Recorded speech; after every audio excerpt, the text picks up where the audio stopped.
దేవుని యొక్క వాక్య భాగంలో నుంచి ఒక లేఖన భాగాన్ని చదువుదామండి. ఆ తర్వాత మనం దేవుని యొక్క వాక్యం చేత ప్రేరేపించబడిన వారిమై ప్రభు యొక్క సన్నిధిలో కొద్ది సమయం ప్రార్థనలోనికి వెళదాం.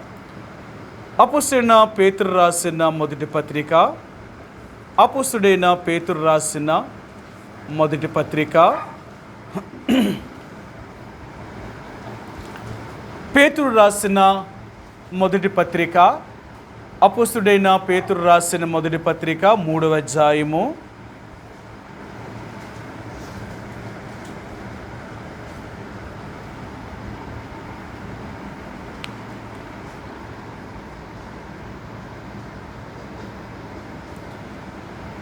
12వ వచనాన్ని మనందరం కలిసి ఒక్క మాటలా చదువుదామండి.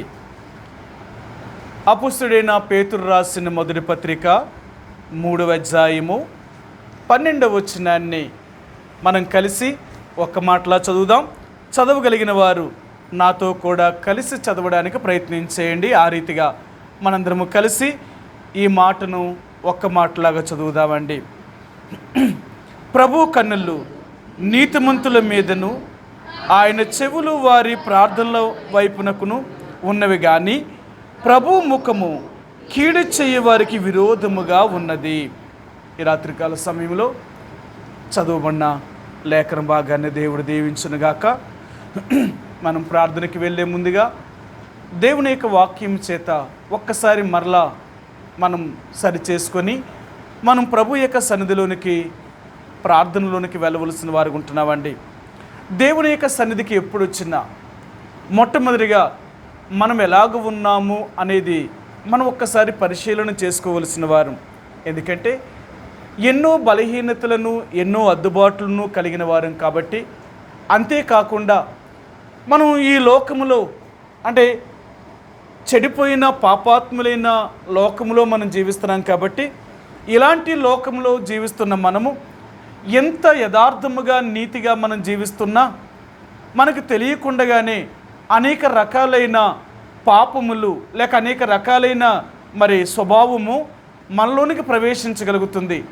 అందుకని దేవుని యొక్క బిడ్డలుగా దేవుని సన్నిధికి వచ్చినప్పుడల్లా మనల్ని మనం శుద్ధి చేసుకోవలసిన వారు ఉంటున్నాం.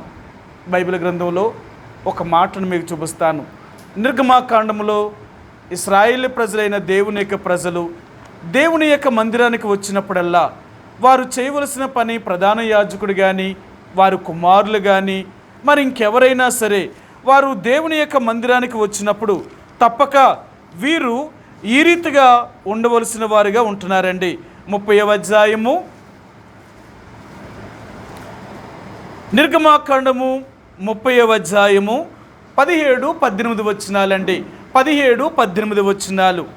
మరియు యెహోవా మోషేతో ఇట్లనెను, కడుగుకొనుటకు నీవు ఇత్తడితో దానికి ఒక గంగాళమును ఇత్తడి పీటను చేసి ప్రత్యక్షపు గుడారమునకు బలిపీఠమునకును నడుమ దానిని ఉంచి నీళ్లతో నింపవలెను. ఆ నీళ్లతో అహరోనును అతని కుమారులను తమ చేతులను కాళ్లను కడుగుకొనవలెను.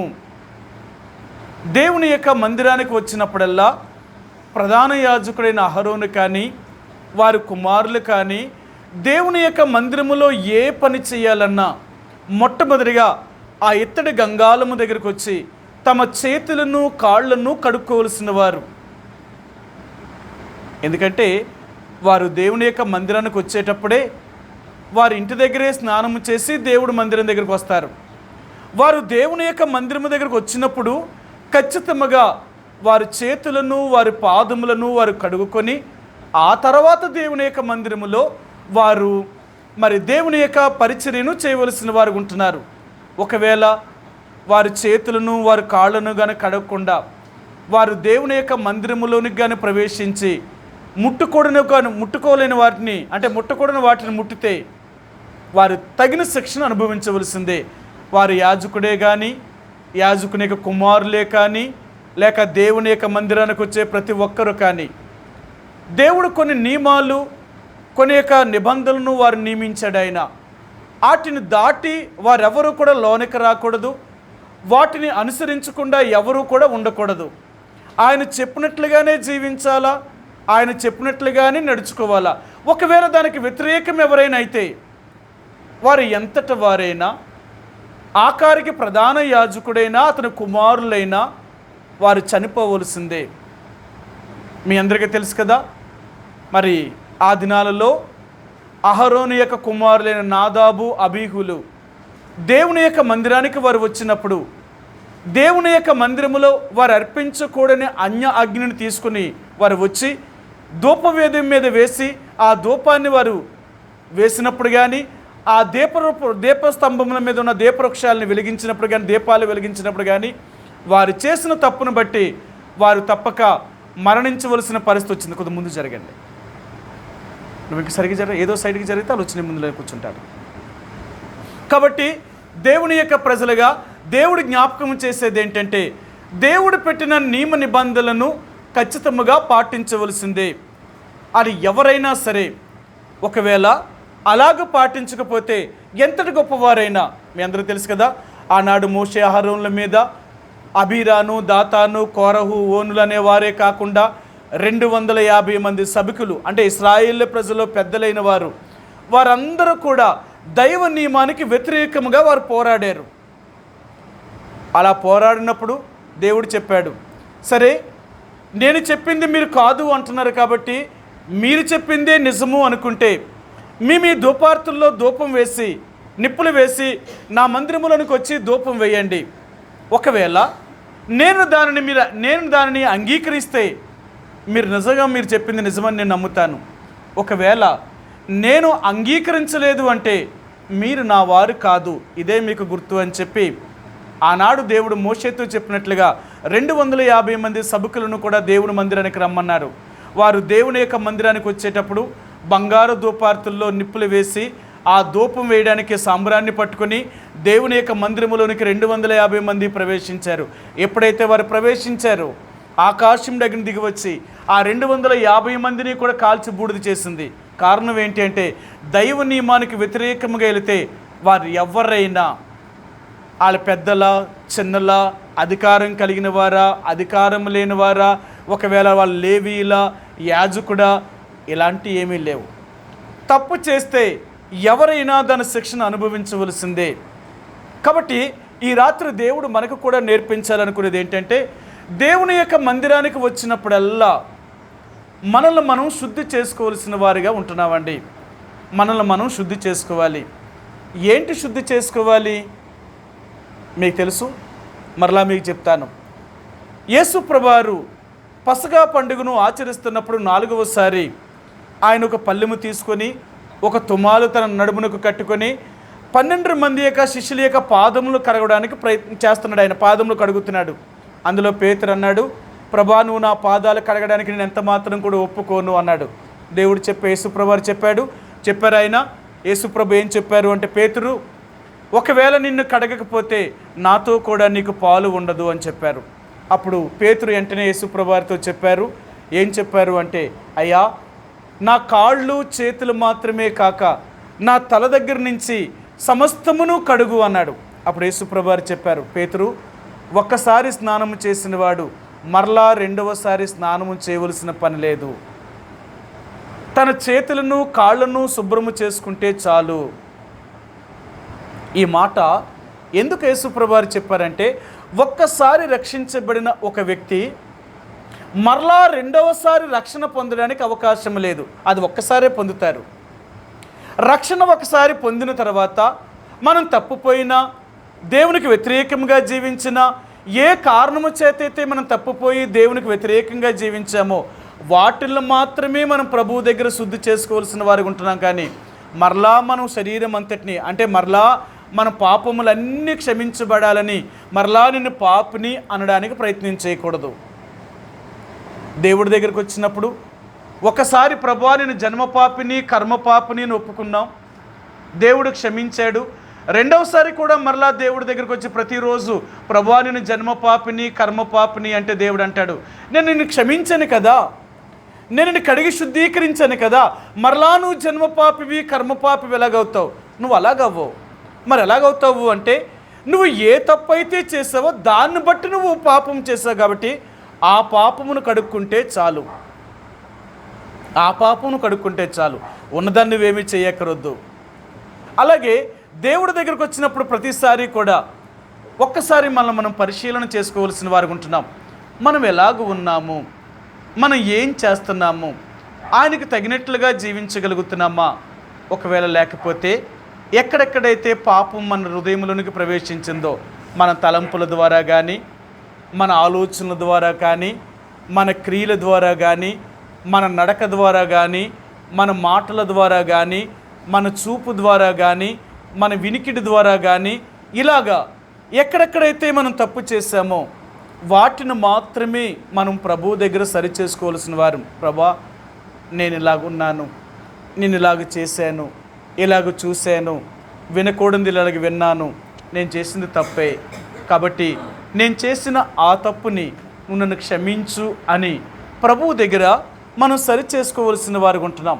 ఎప్పుడైతే దేవుడి దగ్గర మనం ఆ రీతిగా సరి చేసుకోవడానికి ఇష్టపడతామో యేసు ప్రభువారు మనల్ని క్షమించి, మన ప్రార్థనను అంగీకరించి, మనకు కావలసిన వాటిని దేవుడు అనుగ్రహించగలిగిన వాడు. అంతేగాని మనం ఎలాగూ పడితే అలాగూ జీవించి, మన పాపమును ఒప్పుకోకుండా, దేవుడి మందిరానికి వచ్చి మన జీవితాన్ని పరిశీలన చేసుకోకుండా, మనం చేసిన తప్పుని ఒప్పుకోకుండా మనం దేవుడిని ప్రార్థించినంత మాత్రానికి దేవుడు మన ప్రార్థనను అంగీకరించడు. ఉదయకాల సమయంలో ఒక వ్యక్తి నా దగ్గరికి వచ్చాడు. ఆయన రమారమి 10 సంవత్సరాల నుంచి బాధపడుతున్నాడు.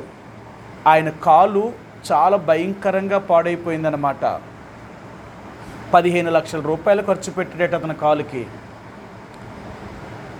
మొత్తం వాడవలసిన మందులన్నీ వాడాడు. ఇంకా ఆయన దగ్గర ఇంకేమీ లేదు, అన్నీ అయిపోయాయి. చివరికి ఆయన, అయ్యా బ్రదర్ గారు, నాకు చిన్న సహాయం చేసి పెట్టండి, ఏదైనా ఉచితముగా చేసే హాస్పిటల్ ఏదైనా ఉంటే, నా దగ్గర ఇంకేమీ లేదు, నా వల్ల నా కుటుంబం కూడా ఎంతో నష్టపోయింది, కాబట్టి నాకు ఏదైనా ఉచితంగా ఎక్కడైనా హాస్పిటల్లో ట్రీట్మెంట్ చేస్తానంటే నేను వెళ్తాను, నాకు ఎక్కడైనా ఉంటే చూపించండి అని నన్ను గత 15 రోజుల క్రితం అడిగాడు. సరే నేను చెప్తాను, ఒకసారి రండి అని చెప్పాను. ఆయన వస్తానన్నాడు. నేను లేని సమయంలో వచ్చాడు, మరలా ఈరోజు వచ్చాడు అన్నమాట. నేను మాట్లాడాను. అప్పుడు చెప్పాను, అసలు దీని అంతటికీ గల కారణం ఏంటనేది ఎప్పుడైనా ఆలోచించారా అని అడిగాను. ఏముంది సార్, నాకేం అర్థం కావట్లేదు, 10 సంవత్సరాల నుంచి మీరు ఇలా బాధపడుతున్నారు, మరి ఇప్పటికీ మీకు ఇన్ని మందులు వాడే 2 లక్షల రూపాయలు ఖర్చు పెట్టారు, ఇంకా మీరు దేవుడు మందిరాలకి వెళ్తున్నారు. నేను దేవుళ్ళో ఎంత విశ్వాసంగా ఉంటున్నానండి, నేను సంఘాల్లోకి వెళ్ళి పాటలు పాడుతున్నాను, నా సాక్ష్యాన్ని చెప్తున్నాను, నేను ఎంతో విశ్వాసంతో ఉపవాసం ఉంటున్నాను, కానీ నాకు ఎందుకో తగ్గుతా లేదండి, ఆ దేవుడు కూడా నన్ను ఏమీ కరుణించలేదు అన్నాడు. సరే నేనేమన్నాను అంటే ఒక మాట చెప్పాను, అయ్యా అసలు ఇంత బాధపడ్డానికి గల కారణం ఎప్పుడైనా ఆలోచించారా?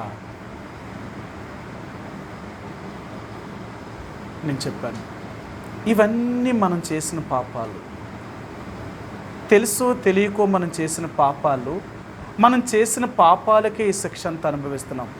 అది ఇక్కడతో అనుభవించడమే కాదు, మనం చనిపోయిన తర్వాత కూడా ఆ భయంకరమైన నరకంలో శిక్ష అనుభవించాలి.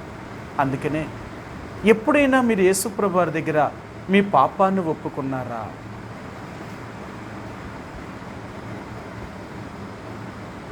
అంటే ఆయన అన్నాడు, అలాగే సార్, నాకెవరు అలాగేం చెప్పలేదు, నువ్వు ప్రార్థన చేసుకో అంటున్నారు, కానీ నీ పాపాలు అసలు ఒప్పుకున్నావా అని ఎవరు నన్ను అడగలేదు సార్. మా సొంత చిన్నానే దేవుని సేవకుడండి. నేను ఎంతోమంది పాస్టర్ల దగ్గరికి వెళ్తాను, ఏదో నేను వెళ్తే నా ఉపశమనం కోసం వాళ్ళకి నూనె రాసి పట్టుకొని ప్రార్థన చేసి, లేకపోతే నేను నెత్తిమే చేసి నా కోసం ప్రార్థన చేస్తున్నారు, కానీ అసలు ఎందుకు ఇలాంటి శిక్షను అనుభవిస్తున్నావు, అసలు దానికి కారణం ఏంటి అని ఎవరు నన్ను ఏం అడగలేదు, నాకెవరు కూడా ఏం చెప్పలేదు. నేను వెళ్తున్నాను దేవుడికి, చిన్నప్పటి నుంచి నేను దేవుడి బిడ్డనే, గుడికి వెళ్తాను, దేవుడు పాటలు పాడతాను, కానుకలు వేస్తాను, ఇవన్నీ చేస్తానండి, ఆఖరిని బాప్తీసం కూడా తీసుకున్నాను, మరి ఎవరు నన్ను ఈ మాట అడగలేదే, అసలు నీ పాపాలు క్షమించబడ్డాయా, నువ్వు చేసిన పాపాన్ని దేవుడి దగ్గర ఒప్పుకున్నావని నన్ను ఎవరు అడగలేదండి అని నేను చెప్పాను. బైబిల్ ఏం చెప్తుందో తెలుసా? మనము శిక్ష అనుభవించడానికి గల కారణము మన పాపములే వాటి కారణము. దేవుడు ఎప్పుడు ఎవరిని, ఏ మనిషిని బాధ పెట్టే దేవుడు కాదు. ఒక మనిషిని బాధ పెట్టి దేవుడు సంతోషించే దేవుడు కాదు. దేవుడు ఎలాంటి వాడు అంటే ఒక మనిషి బాధపడితే చూడలేనివాడు, ఆయన సహించలేనివాడు. అలాంటిది 10 సంవత్సరాల నుంచి మీరు ఇంత బాధపడుతున్నప్పుడు దేవుడు మీకోసం ఎంత బాధపడుతున్నాడో తెలుసా? మీరు బాధపడడం కాదు, మీ దేవుడు కూడా మీ బాధను ఎంత బాధపడుతున్నాడో.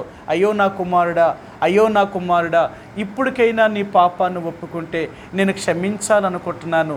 నీ పాపములే నిన్ను నన్ను దూరం చేస్తున్నాయి. నువ్వేమో నాకు ప్రార్థన చేస్తున్నావు, నేను క్షమించాలని లేక నీ దగ్గరికి వచ్చి నీకు సహాయం చేయాలనుకుంటున్నాను.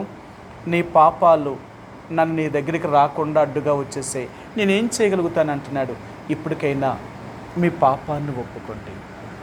దేవుడి దగ్గర అడగండి, ప్రభువా నేను ఎన్నో తప్పులు చేశాను, నేను పాపాత్ముణ్ణి, నన్ను క్షమించు. నేను ఎక్కడ ఏ పాపము చేశానో నాకైతే గుర్తులేదు, కానీ నేను చేసిన పాపాలు నీకు తెలుసు. నేను చేసిన పాపానికే శిక్ష అనుభవిస్తున్నాను. ప్రభువా ఈరోజు నీ దగ్గర ఒప్పుకుంటున్నాను, నన్ను క్షమించని యథార్థంగా అడగండి. సరే తప్పక అడుగుతానండి.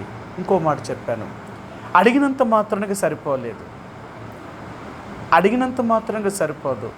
ఏ పాపాల్లో అయితే నువ్వు ఒప్పుకున్నావో ఇప్పుడు దాకా, ఇక పాపము చేయకున్నట్లుగా జాగ్రత్త పడు. ఆయన అన్నాడు, ఎలాగుండగలవండి? సరే రెండో మాట కూడా చెప్పాను, మూడో మాట చెప్పాను. ఒకవేళ నువ్వు పాపము చేయకుండా ఉండలేను అని అంటున్నావు కాబట్టి ఆ దేవుడి మీదే ఆ భారాన్ని కూడా వెయ్యి. ప్రభువా నేను పాపము చేయకుండా ఉండలేను కాబట్టి నేను పాపము చేయకుండా ఉండడానికి నువ్వే సహాయము చేయి తండ్రి అని అడుగు. అది కూడా దేవుడిని అడుగు. ఇప్పుడు దేవుడు ఏం చేస్తాడు? నువ్వు పాపము చేయకుండా కూడా ఆయన నీకు చేయగలడు. మనకు తెలుసు కదా, మార్కు సువార్త 9వ అధ్యాయంలో ఆ యొక్క దయ్యం పట్టిన వాడిని తండ్రికి అడిగాడు, ఏమన్నాడు? నమ్మితే నీకు సమస్తము సాధ్యం అవుతుందంటే, అయ్యా నాకు అపనమ్మకం కూడా వస్తుంది, అపనమ్మకం రాకుండా నువ్వే నాకు సహాయం చేయి తండ్రి అని అడిగాడు.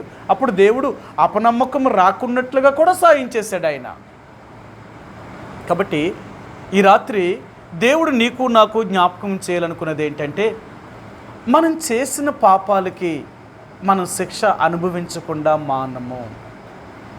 ఆ శిక్ష భూమి మీద మనం అనుభవించేది 10% కూడా అనుభవించము, కానీ మనం చనిపోయిన తర్వాత ఆ శిక్ష 100 మనం అనుభవించాలి. అందుకనే మనం చేసిన పాపములు ఎప్పటికీ కూడా క్షమించబడలేని పాపములవి. నువ్వు ఒప్పుకోకుండా కానీ ఈ లోకములో కానీ పాపాన్ని విడిచిపెట్టకుండా ఒప్పుకోకుండా కానీ మరణించేమా, ఇక మన పాపాలకు ఇంక విడుదల అనేది ఇంకెప్పటికీ దొరకదు. ఇంకా నీ పాపములకు నా పాపములకు విడుదల ఈ భూమి మీద బ్రతుకున్నప్పుడే దేవుడు అవకాశం ఇస్తున్నాడు. ఈ భూమి మీదే మన పాపాన్ని ఒప్పుకొని విడిచిపెట్టలేదా, మనకేదైనా జరగరాంది జరిగినా లేక మనకేదైనా ఒకవేళ మన ఆయుష్కాలం అయిపోయినా ఇంకా మనకు క్షమించరాదనమాట. మన పాపములకు క్షమించబడవు. క్షమించబడలేని ప్రతి పాపానికి యుగయుగాలు కూడా ఆ నరక శిక్షను అనుభవించవలసిందే. అందుకనే దేవుని బిడ్డలుగా దేవుడు సన్నిధికి వచ్చినప్పుడల్లా ఒక్కసారి మనల్ని మనం పరిశీలన చేసుకోవలసిన వారు ఉంటున్నాం. దేవుని మందిరానికి వచ్చినప్పుడల్లా ఇది స్వపరీక్ష. ప్రభువా నేను నీ సన్నిధిలోనికి వచ్చాను, నీకు నేను ప్రార్థన చేయాలనుకుంటున్నాను, లేక నాకు సమస్య నీతో చెప్పుకోవాలనుకున్నాను. చెప్పుకోక ముందుగా నా పరిస్థితుల ముందు నన్ను చక్కపరచు, ముందు నన్ను బాగు చేయి, నన్ను శుద్ధీకరించు, నన్ను కడుగు, నన్ను పవిత్రపరచు. నేను ఇలాగ లేకుండా నేను ఎలా నీవు నా ప్రార్థన అంగీకరిస్తావు? మనందరికీ తెలుసు కదా, సొలొమోను చేసిన ప్రార్థన మొదటి రాజులు రాసిన గ్రంథంలో కానీ 2వ దినవృత్తాంతాల గ్రంథం 7వ అధ్యాయంలో కానీ ఆయన ఒక మాట అంటాడు. ఆయన, నా పేరు పెట్టబడిన నా జనులు తమను తాము తగ్గించుకొని తమ చెడు మార్గమును విడిచి వారు నాకు ప్రార్థన చేసిన ఎడల ఆకాశము నుండి నేను వారి యొక్క ప్రార్థన విని వారిని వారి దేశాన్ని స్వస్థపరుస్తాను అంటాడు.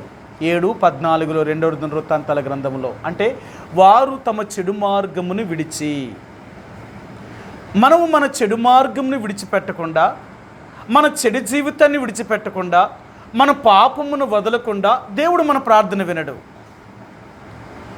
ఇది నిజం. అది మనం ఎలాగున్నా దేవుడు వింటాడు, ఏం చేసినా దేవుడు వింటాడు. మన ప్రార్థన దేవుడు ఎందుకంటే నేను రక్షణ పొందాను, నేను బాప్తీసం తీసుకున్నాను, దేవుడికి ఇంత కానుకలు వేస్తున్నాను, దేవుడు నా ప్రార్థన ఎందుకు వినడు అని నువ్వు చెప్పినా ఆయన వినడంతే. దేవుడి దగ్గరకు వచ్చే ప్రతి వ్యక్తి కూడా మొట్టమొదటిగా తన చెడు మార్గమును విడిచిపెట్టాలి. మనందరికీ తెలుసు కదా, లూకాసు వార్త 18వ అధ్యాయంలో యేసు ప్రభువారు మరొక మాట చెప్పాడు. ఆయన ఉపమానం ఈ భూమి మీద ఉన్నప్పుడు దేవుని మందిరానికి ఇద్దరు ప్రార్థన చేయడానికి వెళ్ళారు. అందులో ఒకడు పరిసేయుడు, ఒకడు సుంకరి. సుంకరి నిలవబడి ప్రార్థన చేశాడట. ఆకాశం తోటి తన కనులెత్తి, ప్రభువా, అన్యాయస్తుల వలె నిన్ను, చోరుల వలెను, వ్యభిచారుల వలె ఉండనందుకు నేను నిన్ను స్తుతించుచున్నాను. నా రాబడి అంతటిలో 10వ భాగాన్ని ఇస్తున్నాను. వారానికి 2 మార్లు ఉపవాసం ఉంటున్నాను. నేనెంతో భక్తి కలిగిన వాడిని. నన్ను ఇలాగ పుట్టించినందుకు నీకు వందనాలు తండ్రి అన్నాడట. సరే, ఇతను ప్రార్థన అయ్యింది. ఇప్పుడు సుంకరి ప్రార్థన చేశాడు. సుంకరి దేవుడి మందిరానికి వచ్చి ఆకాశం వైపు కళ్ళెత్తిడికెను ధైర్యము చాలక రొమ్ము కొట్టుకొనుచు, దేవా, పాపిని నన్ను క్షమించు అని ప్రార్థన చేశాడట. అప్పుడు దేవుడు అన్నాడు, ఆ పరిసైన ప్రార్థన కంటే సుంకరి ప్రార్థనని దేవుడు అంగీకరించాడు. అంటే దేవుడు ఎవరి ప్రార్థనని అంగీకరించాలంటే మనం చేసిన నీతిని బట్టి మన దేవుడు ప్రార్థన అంగీకరించేవాడు కాదు. నేను ఇలా చేశాను, నేను అలా చేశాను, నేను అంత చేశాను, నేను ఎంత చేశాను దేవుడికి, కాబట్టి దేవుడు నా ప్రార్థన ఎందుకు వినడు, అలాంటిదేమీ దేవుడు లేదు. నేను నీ ప్రార్థనను వినాలి అంటే నీలో పాపము లేకుండా నువ్వు చూసుకో. అదే నీ ప్రార్థనను వినడానికి మొదటి కారణం ఏంటంటే నీలో పాపము లేకుండా నువ్వు ప్రార్థన చేయగలిగితే నీ ప్రార్థనను ఖచ్చితంగా వింటాను.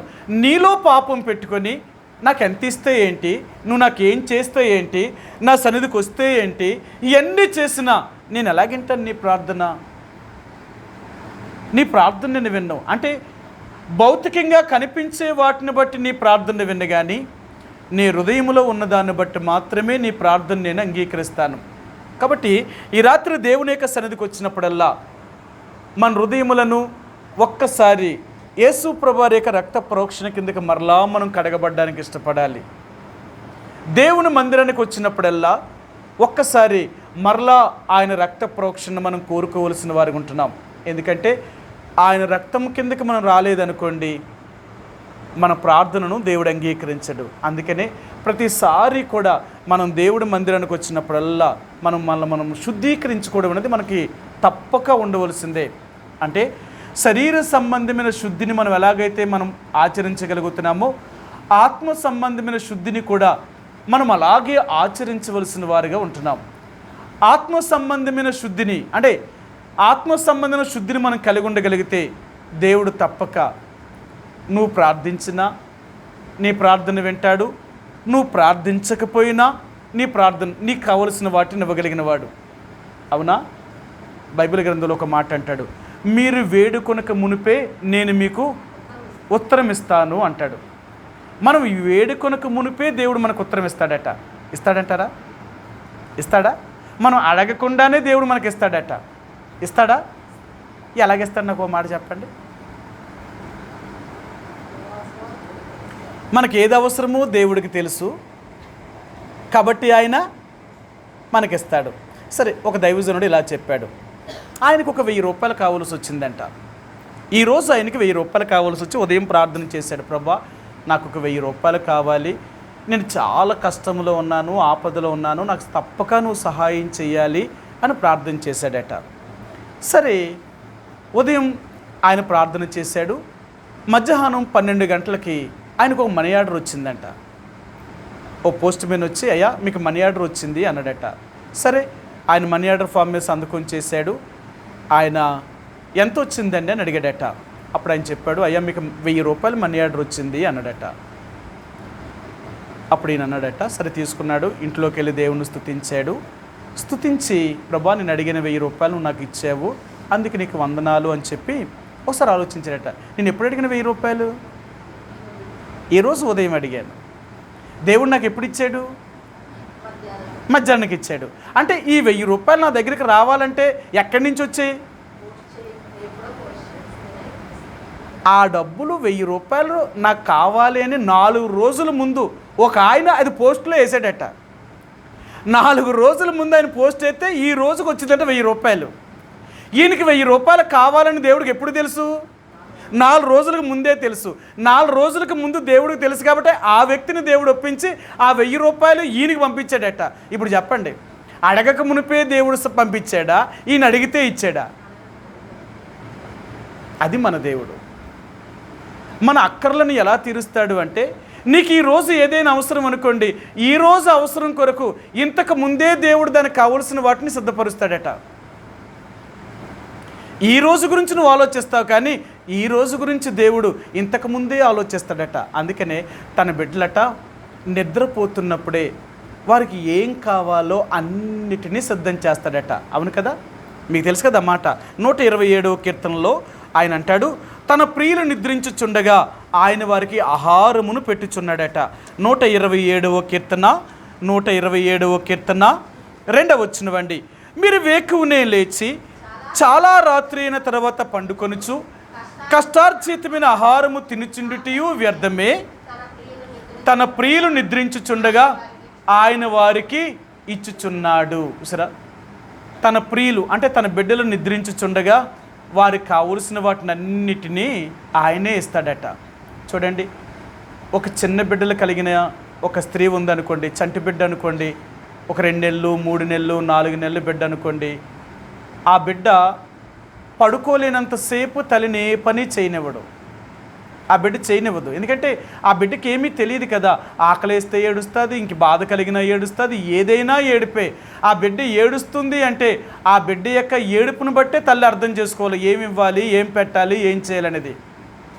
ఇప్పుడు బిడ్డ మెలకువగా ఉన్నంతసేపు తల్లి దగ్గరే ఉంటుంది. ఆ తల్లి తన పనులు చక్క పెట్టాలి అనుకుంటే ఆ బిడ్డ నిద్రపోయినప్పుడు మాత్రమే చక్క పెట్టుకుంటుంది. తన పనులు తను చేసుకోవడమే కాదు, నిద్ర నుంచి లేచిన తర్వాత ఆ బిడ్డకి ఏం కావాలో కూడా అప్పుడే సిద్ధం చేసుకుంటుంది. నా బిడ్డ లేచిన తర్వాత నా బిడ్డకి కావలసిన వాటిని వండుతాను అని చెప్పుకోదట. నా బిడ్డ లేవకముందే ఆ బిడ్డకి ఏం కావాలని సిద్ధం చేస్తుంది. ఒక తల్లిగా నువ్వే నీ బిడ్డను అంతగా ఏం కావాలో నువ్వు ఎరిగి ఆ బిడ్డ నిద్రపోతున్నప్పుడే సిద్ధం చేస్తున్నప్పుడు, నిన్ను నన్ను రక్షించిన దేవుడు నీకేం కావాలో అది ఆయనకి తెలియదంటావా? అది మన దేవుడు. నీవు నేను సేవించుచున్న దేవుడు ఎలాంటి వాడంటే, ఏదో నువ్వు ఆపద మొక్కులు మొక్కితే నీ కోరికను తీర్చేవాడు కాదు, నువ్వు అడిగితే సహాయం చేసే దేవుడు కాదు. ఆయన ఎలాంటి వాడంటే, నువ్వు అడగక మునిపే, నువ్వు ఆయనకి వేడుకొనక మునిపే నీ అక్కర్లన్నీ తెలుసుకునేవాడు. నువ్వు ఆయన బిడ్డవైతే చాలు. ఆయన రక్తము చేత నువ్వు కడగబడితే, యేసు ప్రభు అనేక రక్తం చేత కడగబడి నువ్వు రక్షణ అనుభవంలోనికి నువ్వు రాగలిగితే, ఆ రోజు నుంచి నీ బాధ్యతలన్నీ తీసుకునేవాడు దేవుడు. అందుకని అంటాడు ఆయన, ఒక తల్లైనా తన చంటి బిడ్డనేమో మర్చునేమో కానీ నేను మిమ్మల్ని మరువను అంటాడు ఆయన. మన దేవుడు ఎలాంటి వాడంటే, మనల్ని ఎప్పుడూ మర్చిపోని దేవుడు, మనల్ని ఎప్పుడూ విడనాడని దేవుడు. మన దేవుడు మన అవసరతలను ఎప్పుడూ తీరుస్తూనే ఉంటాడు. ఆయన ఎప్పుడూ మన అవసరతలు తీర్చను అనడు. నువ్వు నేను ఆయన చెప్పినట్లుగా జీవించినంత కాలము కూడా, నువ్వు ఆయనకి ఇష్టమైన జీవితాన్ని జీవించినంత కాలము కూడా ఆయన ఈ భూమి మీద నీకు ఏదియూ తక్కువ చేయడు ఆయన. ఒకవేళ నీవు నేను ఆ దేవుడు మాట వినలేనప్పుడు, ఆ దేవునికి వ్యతిరేకముగా జీవించినప్పుడు మాత్రమే అప్పుడే మనకు తక్కువ అవుతాయేమో కానీ అంతవరకు తక్కువ అవ్వవు. అందుకని అంటాడు, మీరు నా మాటను విని వాటి చెప్పున మీరు అనుసరించిన యెడల మీకు ఏదియూ తక్కువ కాదు అంటాడు ఆయన. ఒకవేళ మీరు నా మాటను విని దాని ప్రకారంగా మీరు జీవించలేనప్పుడు ఈ భూమి మీద మీకు అన్నీ తక్కువ అవుతాయి, అన్నీ తక్కువ అవుతాయి. కారణం ఏంటి అంటే, నువ్వు ఆయన మాటను వినలేనప్పుడు, ఆయన చెప్పినట్లుగా నువ్వు జీవించలేనప్పుడు ఆయన నీకెలా సహాయం చేయగలుగుతాడు? కాబట్టి ఈరోజు నువ్వు నేను కూడా ప్రార్థనకి వెళ్ళే ముందు దేవుడు సన్నిధికి వచ్చినప్పుడల్లా, అంటే మందిరానికి వచ్చినప్పుడేనా మనం పరీక్షించుకోవడం. నువ్వు ఇంటి దగ్గర కూడా నువ్వు అదే పని.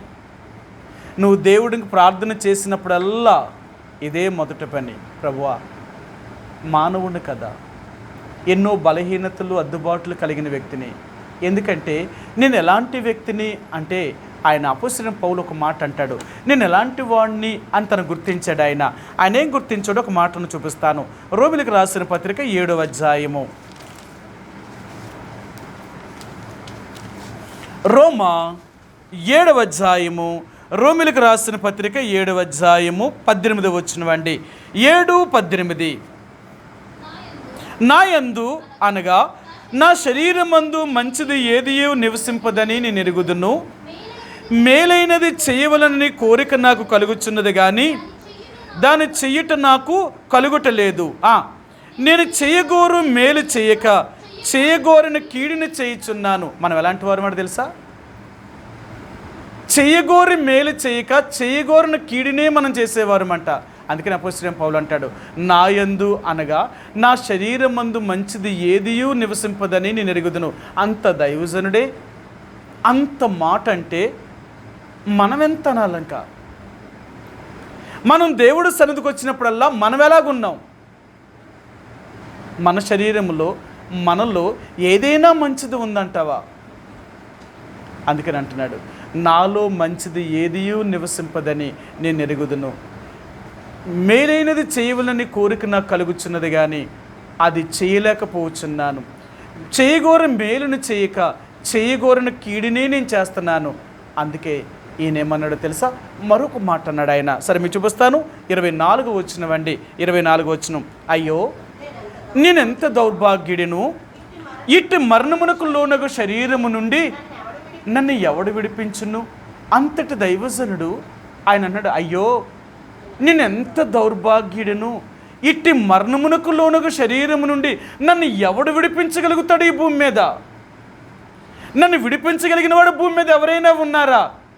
నన్ను విడిపించగలిగిన వారు ఉన్నారు అంటే ఆయన ఒక్కడే యేసుప్రభువారు. ఆయన దగ్గరికి వెళ్ళి కూడా నన్ను విడిపించు తండ్రి అని నేను అడగలేనప్పుడు ఇంకా నన్ను ఎవరు విడిపించగలుగుతారు ఈ భూమి మీద? ఈరోజు దేవుని సన్నిధికి వచ్చిన నీవు నేను కూడా అలాంటి జీవము కలిగిన దేవుడి దగ్గరికి వచ్చి కూడా మన పాపాన్ని దాచుకొని ఒప్పుకోకుండా వెళ్ళిపోతే మనకి ఏం మేలు జరుగుతుంది? మనకి ఏ సహాయం జరుగుతుంది? మనం ఎంత ప్రార్థిస్తే దేవుడు వింటాడు? ఆయన అంటాడు కదా, దావీదు మహారాజు అంటాడు, ప్రభువా నేను ఉపవాసం ఉన్నాను, గోనె బట్ట కట్టుకున్నాను, దుఃఖముతో ఏడుస్తున్నాను, నేను నీకు ప్రార్థన చేశాను, అయినను నా ప్రార్థన తిరిగి నా ఎదలోనికే తిరిగి వచ్చేసింది. నిన్ను అడిగిన దానికి ఒక్కటి కూడా సమాధానం నీ యొద్ద నుంచి రాలేదు. ఎందుకు రాలేదు అని నేను ఆలోచించాను. ఇంత అడిగాను కదా దేవుణ్ణి, ఇంత ప్రార్థన చేశాను, మరలా నేను చేసిన ప్రార్థనకు దేవుడు జవాబు ఎందుకు ఇవ్వలేదని ఆలోచించాడట. ఆయన ఆలోచించినప్పుడు ఆయనకు అర్థమైందంట, నేను పాపం చేశాను కదా, నేను తప్పు చేసి దేవుడిని ప్రార్థన చేస్తే దేవుడు నా ప్రార్థన ఎలాగంటాడు? అప్పుడు మరలా ఒప్పుకున్నాడు, ప్రభువా నా చిలికానికి నేను కీడి చేశాను, నేను ఇలా చేశాను, నేను ఇలాగున్నాను, నేను ఇలాగ బ్రతికాను, నన్ను క్షమించు అని ఒప్పుకున్నాడట. ఆయన ఎప్పుడైతే ఆయన క్షమాపణ అడిగాడో అప్పుడే దేవుడు అతని ప్రార్థనను అంగీకరించాడు. కానీ అతడు క్షమాపణ అడగకుండా దేవుడు అతని ప్రార్థనను అంగీకరించలేదు. ఈ రాత్రి దేవుడు కూడా మనకు నేర్పించాలనుకున్నది ఏంటంటే, మనం దేవుని యొక్క మందిరానికి వచ్చినప్పుడల్లా మన చేతులను మన కాళ్ళను మనం శుభ్రం చేసుకోవలసిన వారు. అంటే పాపము ఎక్కడైతే మన జీవితంలో ఉందో, మన శరీరంలో ఉందో, ఆ ప్రభువు దగ్గరకు వచ్చినప్పుడు ఒక్కసారి ప్రభువా మరలా నన్ను శుద్ధీకరించు, ఏ రోజంతట్లో నేను ఇలాగున్నాను, నేను ఇది చేశాను, ఇలాంటి పరిస్థితుల్లో ఉన్నాను, నన్ను క్షమించు. ఎప్పుడైతే మనం దేవుడి దగ్గర అలాగూ క్షమాపణ అడుగుతామో అప్పుడు నువ్వు ఏది ప్రార్థన చేసినా, నువ్వు దేని గురించి అయితే దేవుణ్ణి అడుగుతున్నావో, దేనిది గురించి అయితే నువ్వు దేవునికి మొరపెట్టగలుగుతున్నావో నీ ప్రార్థనను దేవుడు ఆలకించగలిగిన వాడు. సరే, ఇప్పుడు మనం చదివిన భాగంలోనికి వెళదాం. పేతురు రాసిన మొదటి పత్రిక 3వ అధ్యాయము, పేతురు రాసిన మొదటి పత్రిక 3వ అధ్యాయము 12వ వచనమండి.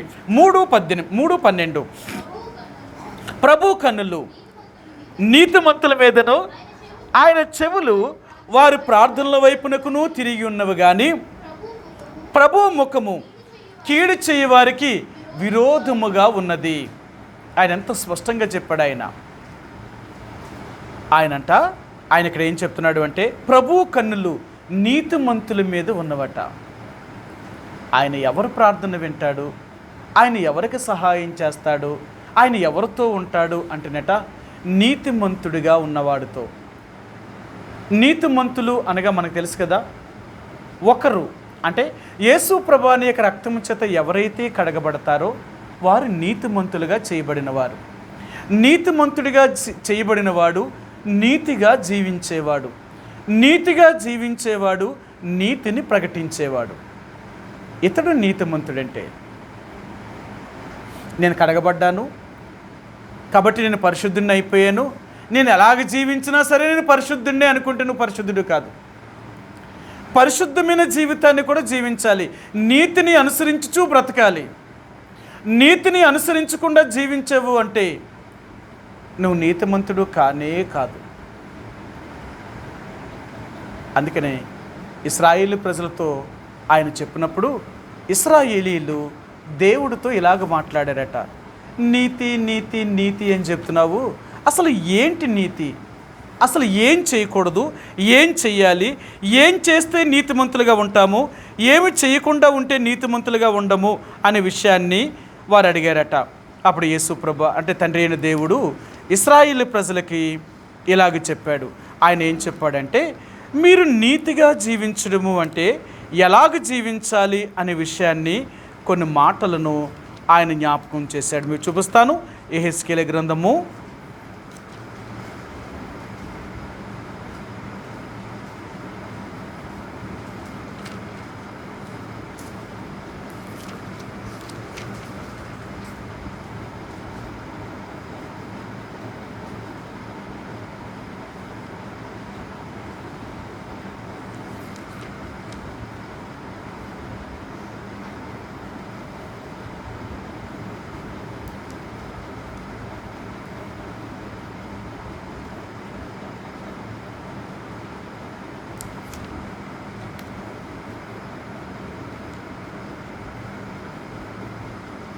18వ అధ్యాయము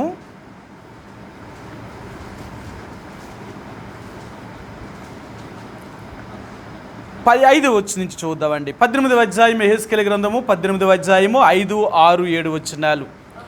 ఒకడు నీతిపరుడై నీతి న్యాయములను అనుసరించువాడై ఉండి పర్వతముల మీద భోజనము చేయకయు ఇశ్రాయేలీలు పెట్టుకున్న విగ్రహములను తట్టు చూడకయు తన పొరుగువాని భార్యను చెరపకయు బలిష్ఠ అయిన దానిని కూడకయు ఎవరినైనను బాధ పెట్టకయు రుణస్థునికి అతని తాకాటును చెల్లించి బలత్కారము చేత ఎవరికైనాను నష్టము కలుగజేయక నుండు వాడై ఆకలి గలవానికి ఆహారం ఇచ్చి దిగంబరికి బట్టలిచ్చి వడ్డీకి అప్పియకయు లాభము చేపట్టుకొనకయు అన్యాయము చేయకయు నిష్పక్షపాతముగా న్యాయము తీర్చి యథార్థపరుడై నా కట్టడలను గైకొనుచు నా విధులను అనుసరించిన ఎడల వాడే నిర్దోషియగును, నిజముగా వాడు బ్రతుకును.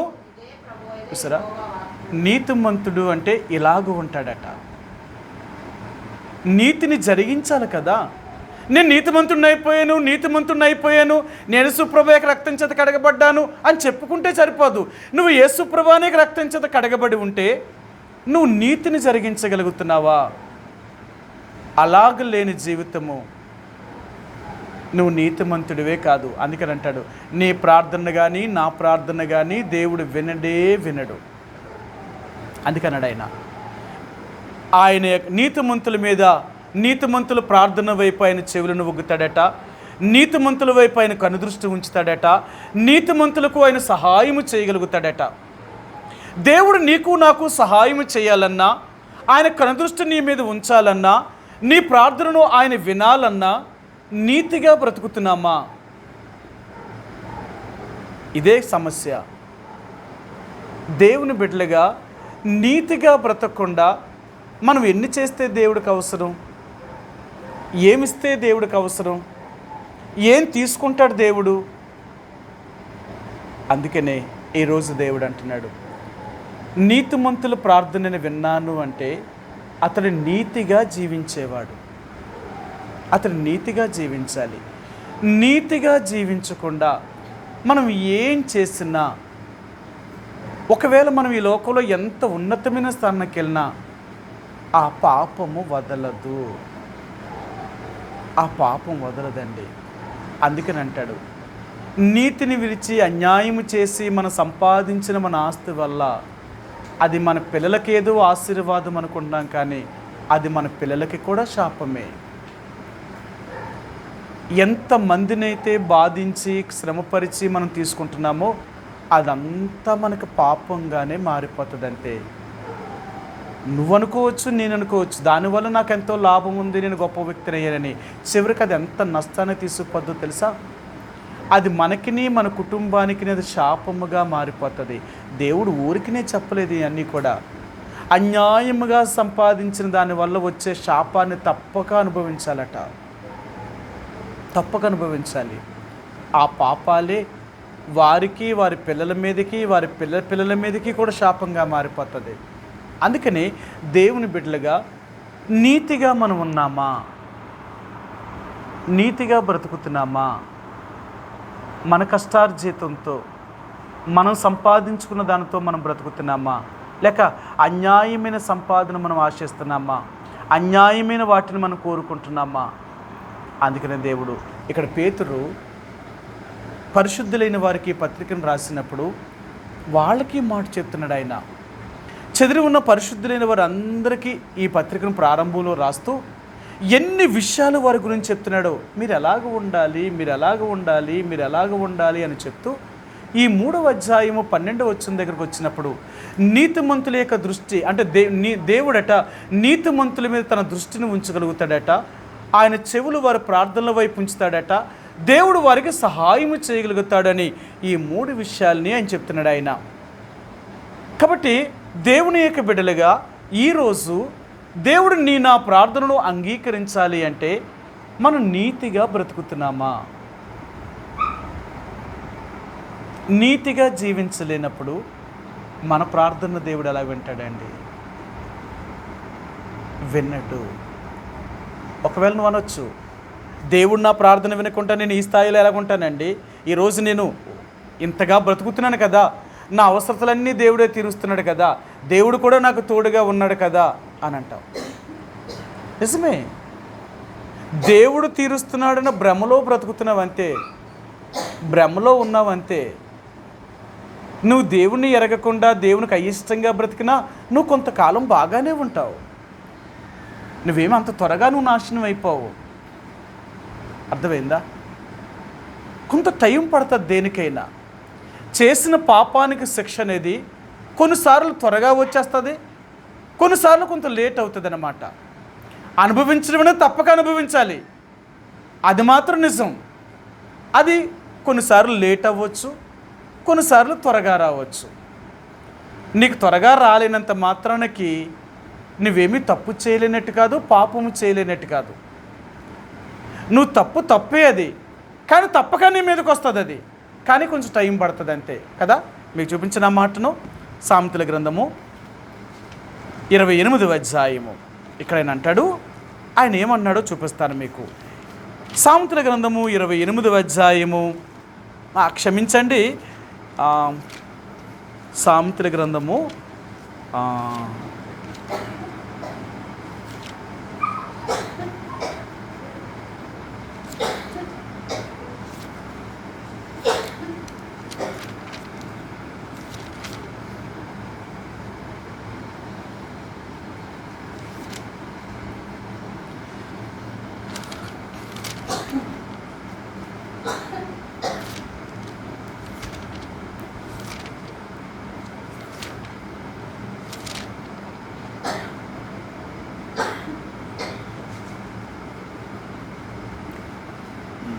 సామెతలకు రాదు, ప్రసంగి గ్రంథము 8వ అధ్యాయము, ప్రసంగి 8:13 వచనం, ప్రసంగి 8:11 వచనమండి.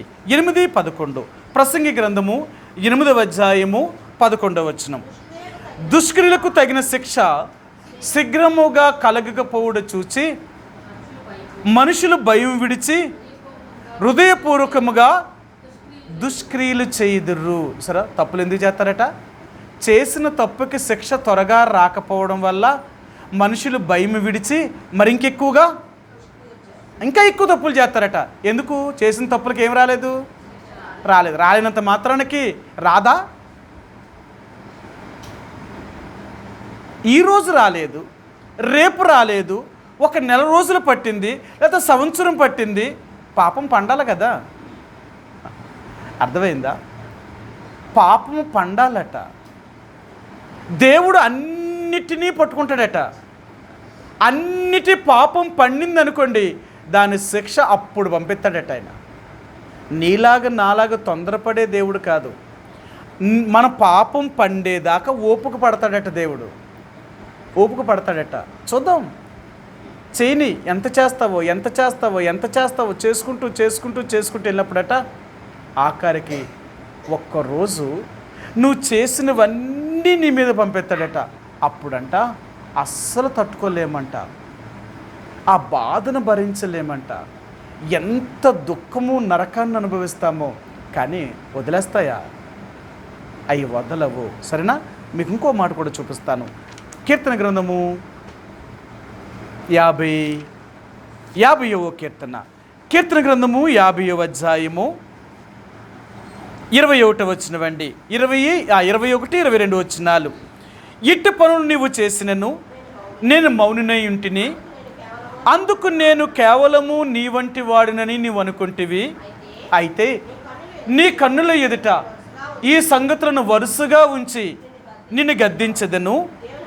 దేవుని మరచువారులారా, దీనిని యోచించుకొనుడి, లేని ఎడల నేను మిమ్మలను చీల్చివేయదును. తప్పించువాడు ఎవడునూ లేకపోవును. అందుకనే దేవుని బిడ్డలుగా చేసిన తప్పుని దాచిపెట్టుకోవడానికి ప్రయత్నం చేయొద్దు. చేసిన తప్పుని ఒప్పుకొని విడిచిపెట్టకుండా ప్రయత్నం చేయొద్దు. మనం చేసిన తప్పులన్నీ కూడా మనల్ని వదలవు. అందుకనే ఈరోజు దేవుడు అనేది ఏంటో తెలుసా?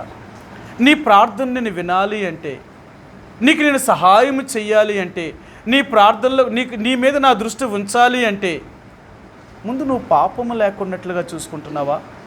పాపము చేయకున్నట్లుగా జాగ్రత్త పడుతున్నావా? అంటే నువ్వు చేసిన పాపాలకు శిక్ష రాలేనంత మాత్రానికి నేనేమీ నీ మీదకి రాకుండా వదిలేస్తాను అనుకున్నావా? లేట్ అవుతుంది అంతే. ఒక రోజు పట్టొచ్చు, ఒక వారం పట్టొచ్చు, ఒక నెల పట్టొచ్చు, ఒక సంవత్సరం పట్టొచ్చు, లేక కొన్ని సంవత్సరాలు పట్టొచ్చు. కానీ పాపం అనేది ఎప్పటికొకప్పుడు పండుతుంది. నీ పాపము నిన్ను ఎప్పటికీ వదలదు. చేసిన పాపాలు ఎప్పటికైనా మనం పట్టుకుంటాయి. అర్థమైందా? అందుకని ఒక మాట అంటారు, పోలీస్ స్టేషన్లో ఒక్కసారి మన మీద ఎఫ్ఐఆర్ కానీ రాయబడిందంటే ఎప్పుడైనా సరే, మనం ముసలైపోయినా సరే, మన మీద ఆ కేసు కొట్టివేయబడలేదు అనుకోండి, అప్పుడు కూడా దాన్ని తిరిగి తీయడానికి అవకాశం ఉంది. అప్పుడు ఆ సంగతి తేలలేదు, ఇప్పుడు తేలుస్తారని బయట ఇంకొకరు ఎవరైనా వచ్చి దాని గురించి తీశారనుకోండి, అది ఆ రోజైనా పరీక్షించబడవలసిందే. అవునా కదా? ఒక్కసారి మన మీద కంప్లైంట్ అయ్యింది అనుకోండి, అది అవునా కాదని నిర్ధారణ చేయబడాలా. అది అవునా కాదని నిర్ధారణ చేయబడలేదు అనుకోండి, ఎప్పుడో రోజు అది చేస్తారా చేయరా? ఖచ్చితంగా చేస్తారు. లోకంలోనే అలా జరిగితే మరి దేవుడు చేయడా? మనం చేసిన పాపాలు ఒక్కసారి దేవుడి సముఖంలో రాయబడ్డాయి అంటే ఆ పాపాలకు శిక్ష రాదంటావా? లేట్ అవ్వచ్చేమో, కానీ రాక మాత్రం తప్పదు. కాబట్టి అందుకనే దేవుడు అంటున్నాడు, నువ్వు చేసిన పాపాలని ఇప్పటికైనా ఒప్పుకొని విడిచిపెట్టే, నీతిగా బ్రతుకు, యథార్థముగా బ్రతుకు. ఎందుకో తెలుసా? నీ నీతే నిన్ను రక్షించగలుగుతుంది, నీ యథార్థ ప్రవర్తనే నీకు సహాయం చేయగలుగుతుంది. అంతేకాని అన్యాయము, అక్రమము, దేవునికి విరోధమైన పద్ధతుల్లోకి వెళ్ళి మనం చేసే తప్పులన్నీ కూడా ఒకరోజు మనల్ని, మన పిల్లల్ని, వారి పిల్లల్ని ఇవి చుట్టుకుంటూనే ఉంటాయి. ఇది నా మాట కాదు, ఇది దేవుడు మాట, ఇది దేవుడు మాట. అందుకనే మనం ఎంత జాగ్రత్త ఉంటాం తెలుసా? నేను తప్పు చేయకుండా ఉండగలిగితే నా పిల్లలకు అది శాపంగా మారదు. నేను తప్పు చేస్తే అది నా పిల్లలకు శాపము. అందుకనే మనం తప్పు చేయకుండా ఉండడానికి జాగ్రత్త పడతాం. మనం ఏదో సంపాదించేసాము, మనం ఏదో సంపాదించి నా పిల్లలకి ఇచ్చేస్తాను, నా పిల్లలు ఇలా సుఖపడిపోతారు, అలా సుఖపడిపోతారు అని మనం అనుకుంటాం. కానీ వాళ్ళ సుఖానికంటే శ్రమలే ఎక్కువ అనుభవిస్తారన్నమాట. ఆ పాపము వారిని వదలదు, ఆ పాపం వదలదు. కాబట్టి ఈరోజు దేవుడు అంటున్నాడు, నేను నీతిమంతుడిగా ఉన్నవారి ప్రార్థనలు వినాలనుకుంటున్నాను. నువ్వు నీతిమంతుడిగా జీవించగలుగుతున్నావా? నీతిమంతుడిగా చేయబడ్డావు, నీతిమంతురాలుగా చేయబడ్డావు. ఇందులో నేనేమీ కాదు అంటలేదు. నా దగ్గరికి వచ్చావు, నీ పాపాలన్నీ ఒప్పుకున్నావు, నీ పాపాలన్నీ నేను క్షమించి నిన్ను పవిత్రంగా చేశాను. ఆ రోజు నుంచి నువ్వు పవిత్రమైన జీవితాన్ని జీవిస్తున్నావా? నీతిమంతుడిగా బ్రతకగలుగుతున్నావా? నీతిమంతురాలుగా జీవించగలుగుతున్నావా? నీతిమంతుడిగా జీవించాలి అంటే ఇప్పుడు యెహెజ్కేలు గ్రంథం 18వ అధ్యాయంలో చెప్పాడు ఎలాంటి లక్షణాలు కలిగి ఉండాలో. ఇలాగ నువ్వు జీవించగలిగితే నేను నిన్ను తప్పక కాపాడుతాను, తప్పక నిన్ను కాపాడుతాను. నీకేది తక్కువ చేయను. భూమి మీద ఉన్నంత వరకు ఈ లోకంలో నీకు ఏది అవసరమో నీ అవసరాలన్నీ తీరుస్తాను. నువ్వు అలాగున్నావా? అందుకని అంటున్నాడు ఆయన, నువ్వు నీతిగా జీవించాలి. ఇది మనకెంతో ప్రాముఖ్యమండి. మనం నీతిగా జీవించకుండా అన్యాయంగా అనీతిమంతుడిగా జీవించడానికి కానీ మనం ప్రయత్నం చేసామా, దేవుడి దగ్గర నుంచి ఏ సహాయము రాదు. ఎందుకంటే మన దేవుడు అన్యాయస్తులకి సహాయం చేసే దేవుడు కాదు, అనీతిమంతులకి దేవుడు సహాయం చేసేవాడు కాదు. మనల్ని కూడా అనీతిమంతులైన వారిని నీతిమంతులుగా చేయాలనుకున్నాడు ఆయన. అర్థమైందా? అనీతిమంతుల్ని నీతిమంతులుగా చేయాలనుకున్నాడు. కానీ నీతిమంతులు అనీతిమంతులుగా జీవిస్తే వాళ్ళకి నేను తోడుగా ఉంటాను అని చెప్పలేదు ఆయన. సరే, చూపిస్తాను మీకు. పేతురు రాసిన మొదటి పత్రిక ఈ 3వ అధ్యాయంలోనే పేతురు ఈ మాటను కూడా చెప్పాడు ఆయన. సరే, ఆయన ఏం చెప్పారో మీకు చూపిస్తాను. పేతురు రాసిన మొదటి పత్రిక 3వ అధ్యాయము 18వ వచనం. యాలయనగా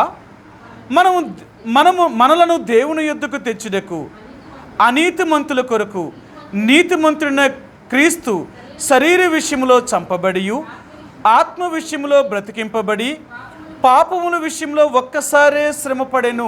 అనీతిమంతుల కొరకు నీతిమంతుడైన క్రీస్తు ఒక్కసారి మన కొరకు చనిపోయాడు. అనీతిమంతులైన మనల్ని అందరినీ కూడా నీతిమంతులుగా చేయాలనుకున్నాడు ఆయన. అందుకనే ఆయన రక్తము చేత మనల్ని అందరినీ నీతిమంతులుగా చేశాడు. నీతిమంతులుగా చేయబడిన మనము నీతిగా బ్రతుకుతున్నామా? నీతిగా బ్రతకకపోతే ఆయన అంటున్నాడు, నీ ప్రార్థనను నేను వినను, నీ వైపు నేను చూడను, నీకు నేను సహాయము చెయ్యను. ఈ 3 చెప్తున్నాడు ఆయన. నా దృష్టి నీ మీద ఉండదు, నా చెవులు నీ ప్రార్థన వినవు, నేను నీకు సహాయము చేయలేను. కారణం ఏంటి అంటే నువ్వు నీతిగా బ్రతకలేదు, నీతిమంతుడిగా జీవించలేదు. అలాగే జీవించలేనప్పుడు నేను నీతో ఎలాగుంటాను? నువ్వు అనుకోవచ్చు, నేను బాగానే ఉన్నాను, నాకేం తక్కువ ఉంది, ఎలాగ జీవిస్తున్నా నేను బాగానే ఉన్నాను కదా అని అనుకోవచ్చు. కానీ ఒకరోజు రాబోతుంది, మనం చేసిన వాటన్నిటికీ ఫలితాన్ని దేవుడు మన మీదే కుమ్మరిస్తాడు ఆయన. అది ఇక్కడ రుచి చూపిస్తాడు. ఒకసారి నువ్వు చేసిన పాపాలకు శిక్ష ఏంటో తెలుసా? చూపిస్తాను, కొంత రుచి చూపిస్తున్నాడు అనమాట. ఒకవేళ ఆ శిక్షలో మనం వెళ్ళినప్పుడు, ప్రభా నేను తప్పు చేశానని క్షమించు, ఇక నేను అలా జీవించను కానీ నువ్వు విడిచిపెట్టావా, స్వర్గానికి దేవుని యొక్క రాజ్యంలో ప్రవేశిస్తావు. లేదా దీని రుచి అసలైన దాని తర్వాత అనుభవిస్తావు. అది ఇక్కడనూ రుచి చూడాలా, ఆ తర్వాత మనం చచ్చిన తర్వాత కూడా దాన్ని అనుభవించాలా. అందుకనే ఈరోజు దేవుడు అంటున్నాడు, నీ ప్రార్థనని వినాలి అంటే, నీ మీద నా దృష్టి ఉంచాలి అంటే, నేను నీకు సహాయం చెయ్యాలి అంటే నీతిగా బ్రతుకు. నీతిగా బ్రతుకు, ఏదైనా నీతిగానే జీవించు. అన్యాయమైన అడ్డుదారుల్లో వెళ్ళడానికి ప్రయత్నం చేయొద్దు. దేవునికి వ్యతిరేకమైన అడ్డుదారుల్లో కానీ వెళ్ళి సంపాదించాలని కానీ ప్రయత్నం చేసావా, దాని ఫలితాన్ని తప్పక అనుభవించాలా.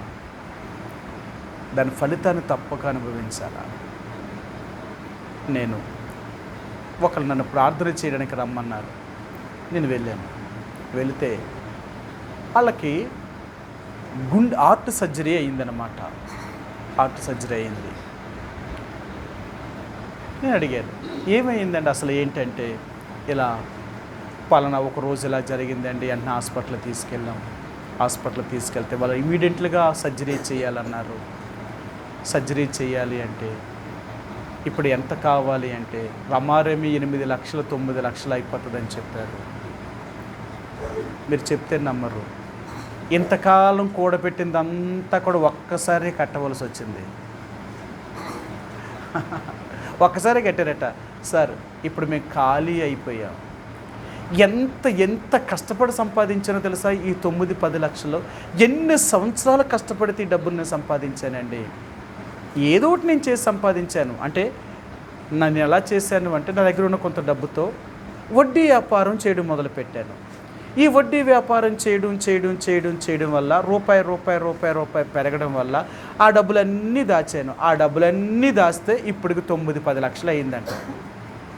ఒక్కసారి ఏం చేసింది? హాస్పిటల్ కట్టింది. ఎందుకు కట్టారు? అర్థమైందా? పాపము చేసి సంపాదించిన ఏ సొమ్ము కూడా మన దగ్గర నిలబడదు. దేవుడు చేస్తాడు. ఒక్కొక్క సమయం వచ్చినప్పుడు ఆ డబ్బు అంతటినీ ఎలాగ దేవుడు ఖర్చు పెట్టించాలో అలా ఖర్చు పెట్టించేస్తాడట. అసలు ఇంకేమీ ఉండదన్నమాట.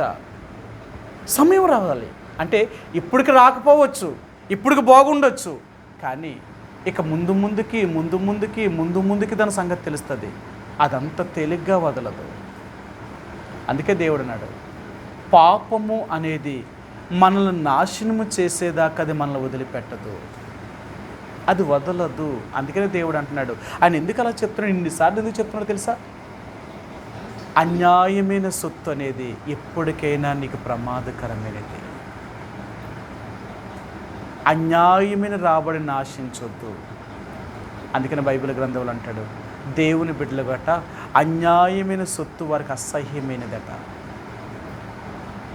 వాళ్ళు తమ కష్టార్జితాన్ని నమ్ముకుని పైకొచ్చేవాళ్లే తప్ప, కష్టపడి సంపాదించుకునేవాళ్ళే తప్ప అన్యాయమైనది ఏది కూడా వారు ఉంచుకోవడానికి ప్రయత్నించారు. అలా చేస్తే దానివల్ల వచ్చే సమస్య ఎంత పెద్దదో వాళ్ళకి తెలుసు. అందుకనే ఈరోజు దేవుడు అంటున్నాడు, ప్రభు ఆయన కన్నులు నీతిమంతుల మీద ఉంటాయి, ఆయన చెవులు వారి ప్రార్థనల వైపు ఉంటాయి, దేవుడు వారికి సహాయం చేస్తాడట. కానీ కీడు చేసే వారికి మాత్రం ఆయన దృష్టి, ఆయన విరోధట కదా. ఇక్కడ ఆయన చెప్పాడు చూడండి, ప్రభు ముఖము కీడు చేయి వారికి విరోధముగా ఉన్నది. దేవుడు ముఖమంట పాపము చేసేవారికి, కీడు చేసేవారికి మాత్రం విరోధమైనదంట. ఈరోజు దేవుడు అంటున్నాడు, దేవుడికి మనం విరోధిగా బ్రతకాలనుకుంటున్నామా, దేవుడికి ఇష్టమైన వారిగా బ్రతకాలనుకుంటున్నామా?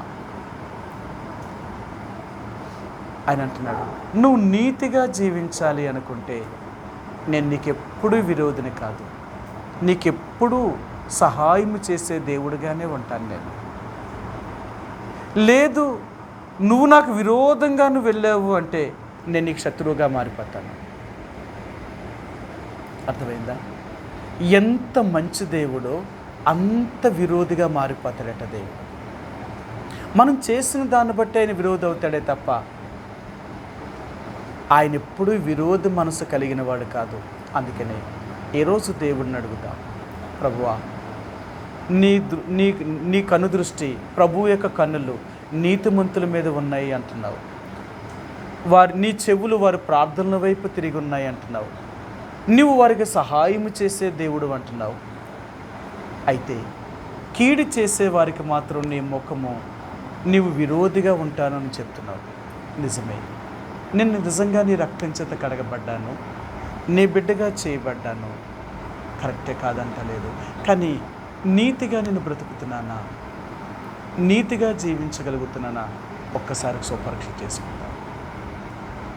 మన అంతరాత్మతో మనం స్వపరీక్ష చేసుకుంటే మనం నీతిగా బ్రతుకుతున్నామా, అనీతిగా బ్రతుకుతున్నామా అనేది దేవుడు మనకు చెప్తాడండి, ఖచ్చితంగా చెప్తాడు ఆయన. ఒకవేళ నువ్వు నీ మనస్సాక్షిని నిజంగా పరిశీలించుకున్నప్పుడు నీ మీద నీ మనస్సాక్షి ఏ దోషారోపణ మోపలేదు అంటే నువ్వు దేవుని బిడ్డగానే జీవిస్తున్నావు. ఆయన నీకు తప్పక సహాయం చేస్తాడు. ఆయన నీ ప్రార్థన ఎప్పుడూ వింటాడు. ఆయన దృష్టి ఎప్పుడూ నీ వైపే చూపుతాడు. ఆయన భయపడవలసిన అవసరం ఏమీ లేదు. లేదా నీ అంతరాత్మ ఏ విషయాలనైనా నీ మీద దోషారోపణ మోపితే వెంటనే దేవుడి దగ్గర ఒప్పుకో. ప్రభువా, నిజమే, నేను ఇలాగ ఆలోచించాను, ఇలాగ ఉండాలనుకున్నాను, ఇలాగ చేస్తున్నాను, ఈరోజు నువ్వు నాతో మాట్లాడు, నన్ను క్షమించు. అందుకే నువ్వు నాకు విరోధంగా మారిపోయావు. నేను మొరపెట్టినప్పుడు నా ప్రార్థన వెళ్ళలేదు, నీ దృష్టి నా మీద లేదు, నీ సహాయము నా యొద్దకు రావట్లేదు.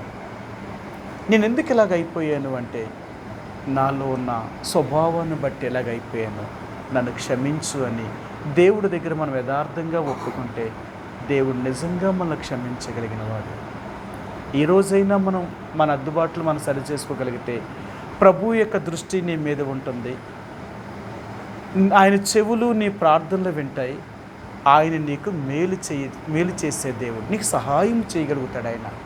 కాబట్టి ఈ రీతిగా మనం ఉండాలి అనుకుంటే దేవుడి దగ్గర ఒక్కసారి మన అంతరాత్మను పరిశీలన చేసుకొని ఎలాగున్నాము అనేది సరి చేసుకొని ఆ దేవుని యొక్క సన్నిధిలో ప్రార్థనలోనికి వెళదాం. ఈ రాత్రి మనం ప్రార్థనకి వెళ్ళే ముందుగా కొద్ది సమయం చెదిరి ఉన్న పరిశుద్ధులైన వారి కొరకు, పరిశుద్ధుల యొక్క కుటుంబంలో ఉన్న అవసరాల కొరకు ప్రార్థన చేయండి. ఎన్నో కోట్ల మంది రక్షణ లేని వారు ఉంటున్నారు. వారి రక్షణ కొరకు ప్రార్థన చేయండి. రక్షించబడి సాతానుడి చేత మోసగించబడి తప్పుడు బోధల్లో, తప్పుడు బోధకుల చేతిలో బంధించి ఉన్నవారిని దేవుడు సాతాను యొక్క మోసకరమైన పరిస్థితి నుంచి విడిపించి, తప్పుడు బోధల నుండి, తప్పుడు బోధకుల చేతుల నుంచి వారిని దేవుడు విడిపించేలాగా ప్రార్థన చేయండి. అలాగే ఎన్నో మన రాష్ట్రాన్ని, మన దేశాన్ని, ప్రపంచ దేశాలని పరిపాలన చేస్తున్న నాయకులైన వారి కొరకు, అధికారుల కొరకు, ప్రభుత్వాల కొరకు ప్రార్థన చేయండి.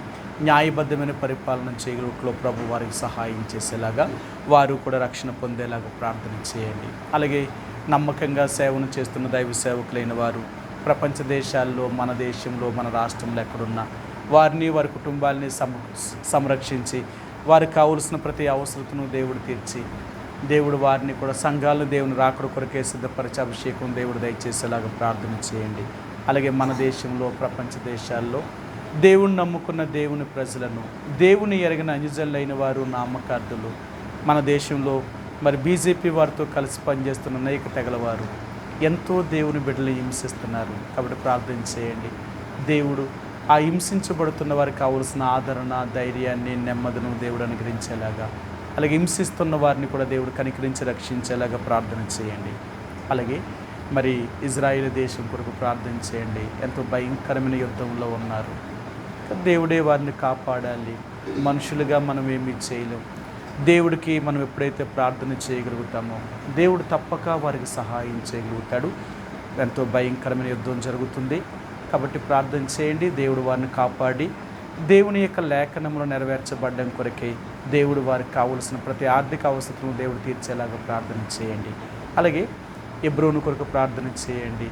ఎబ్రోను ద్వారా జరుగుతున్న పరిచయను దేవుడు స్థిరపరిచేలాగా.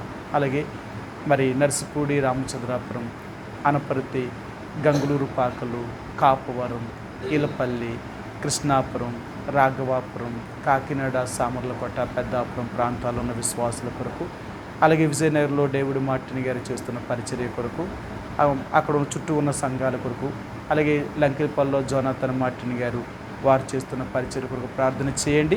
వృద్ధాప్యులు ఉన్న వారు ఉంటున్నారు, ఆరోగ్యం కొరకు ప్రార్థన చేయండి. అలాగే ఎలీశ్రము, రాజవొమ్మంగి, కొండపల్లిలో జరుగుతున్న పరిచర్యను దేవుడు దీవించేలాగా, వారు కూడా ఆత్మీయంగా ఎదిగేలాగా ప్రార్థన చేయండి. అలాగే నర్సీపట్నంలో ఉన్న స్థానిక సంఘం కొరకు ప్రార్థన చేయండి. మందిరానికి వస్తున్న దేవుని బిడ్డలు ఆత్మీయంగా ఎదిగేలాగా, వారి కుటుంబాలున్న ప్రతి అవసరం తీర్చేలాగా ప్రార్థన చేయండి. అలాగే మరి మళ్ళీ ఆదివారం పరిచయ కొరకు ప్రార్థన చేయండి. ఇక్కడ కొండపల్లిలో నడుబడి వారిని దేవుడు అభిషేకించి వాడుకునేలాగా. అలాగే అనారోగ్యంతో ఉన్న సువన్ రావు గారిని, సలోమి గారిని, కృపారావుని, అన్నమ్మ గారిని, లాజర్ గారిని, విక్టర్ పాల్ గారిని, సత్యవతి గారిని, అలాగే సుజాత గారిని బలహీనంగా ఉంటున్నారు. దేవుడు వారిని స్వస్థపరిచేలాగా ప్రార్థన చేయండి. ఇంకా ఎవరైనా బలహీనులైన వారు ఉంటే వారి కొరకు కూడా ప్రార్థన చేయండి. అలాగే మన రాష్ట్రంలో, మన దేశంలో, ప్రపంచ దేశాల్లో ఎన్నో వ్యాధుల చేత బాధించబడుతూ హాస్పిటల్ రోగుల కొరకు ప్రార్థన చేయండి. దేవుడు కూడా వారిని స్వస్థపరిచేలాగా ప్రార్థన చేయండి. తర్వాత మన వ్యక్తిగతంగాను, మన కుటుంబంగాను ఉన్న మన సమస్యల కొరకు ప్రార్థిస్తాం.